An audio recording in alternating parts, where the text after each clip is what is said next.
Video kali ini saya nak tunjukkan macam mana cara untuk kita buat homemade Play-Doh menggunakan Thermomix. Jom kita buat.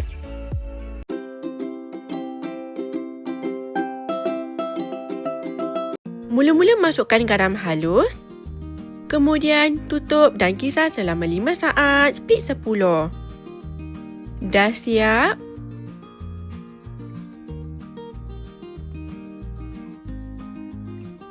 Masukkan krim of tartar.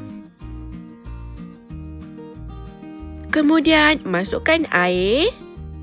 Tutup dan masak selama 5 minit suhu 60, speed 3 sehingga garam larut. Dah siap? Masukkan tepung gandum. Kemudian masukkan sedikit minyak masak. Tutup dan mix selama 40 saat, speed 4. Dah siap?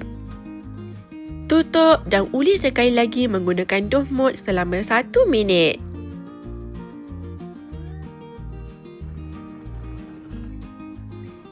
Dah siap! Mudah kan? Anda juga boleh tambahkan sedikit tepung jika tekstur lembik dan ulis sekali lagi. Keluarkan dough daripada mixing bowl.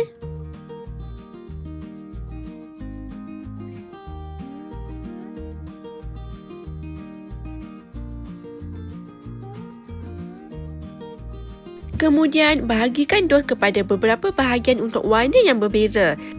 Saya bahagikan kepada 5 bahagian.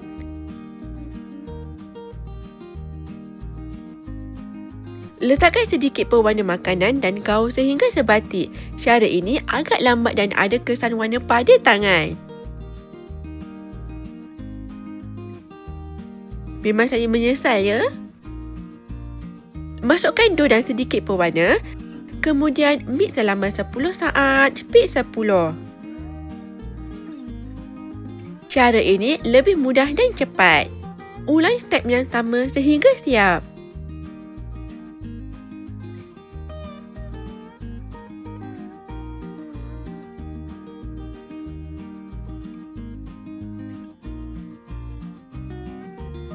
Elok je kan?